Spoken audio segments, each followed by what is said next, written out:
Matriculants are starting to feel a mixture of excitement and anxiety ahead of the release of the matric results next week. But failing matric or not getting the desired results isn't the end of the world, even though it feels like it. So how should you deal with the anxiety ahead of the big announcement, whether you're a parent or a pupil? Psychologist and career counselling expert, Professor Kobus Maree, joining us via Skype. Professor, good morning to you.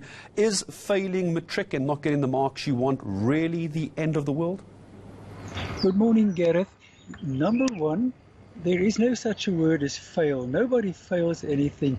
They might not have achieved adequately enough to be accepted into university or college or whatever, but I think we should move away from using that word altogether. So they can achieve better. And yes, you're absolutely right.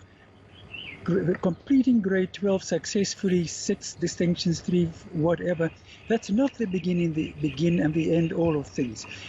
50 years down the line, nobody will even know about your grade 12 mark. There are many other indicators that we'll probably talk about now.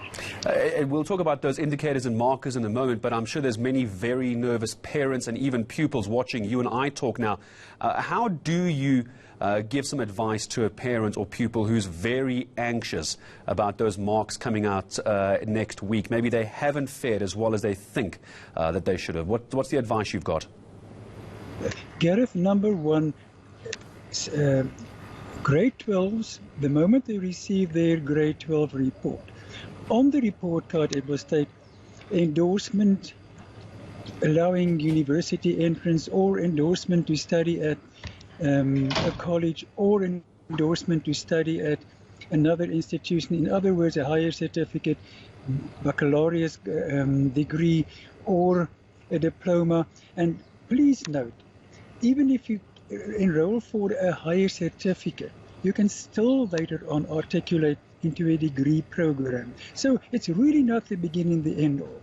If a person receives the report card and it says you've not qualified for your preferred field of study, let's say engineering, then find out from your university if it would be possible to enroll for the extended degree.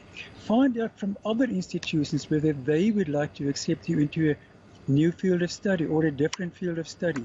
But in my opinion, the first thing you do is please consult a career counselor to map the way forward along with you. Not somebody that will test you and tell you what to do, but somebody that will let you listen to yourself. In other words, there are multiple opportunities. They can rewrite the exam, they can complete supplementary exams, they can redo certain subjects, they can even enroll for grade 12 again. So there are multiple other opportunities. Even those that want to do a gap year, that's also fun, but there must be some method. Your short-term goals, your medium-term goals, your longer-term goals should be clear. And like I said, I'm very upbeat. This is just the beginning. It's one exit point, and wherever they want to enter to make this transition from grade 12 to tertiary study, that's really not that important.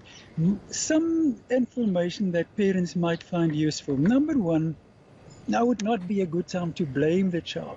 Let's stop the blaming and let's forget about the past. Be there, listen, talk, chat, be open to communication. Don't refer to what has happened. Sit down and chat. And if needs be, consult a career counselor, a psychologist with your son or your daughter next to you. Ask the son or the daughter's permission so you can sit in and chat with the career counselor to map the way forward. There are multiple opportunities, really so many of them. I just want to, in passing, allude to maybe the possibility of even doing a learnership. Look, there are zillions of opportunities. Please don't feel despondent. In the highly unlikely event of your child beginning to give indications of becoming depressed, isolating her or himself, those kinds of things, it might be very wise to, in any event, get in touch with a psychologist to help the two of you, or the three of you, or the four of you through that situation. And I appreciate your time this morning in giving us those few steps on how to deal with the anxiety. Professor Kobus Maree, I do thank you indeed for your time this morning on how to deal with anxiety ahead of the big matric announcement. Psychologist and career counselling expert, Professor Maree.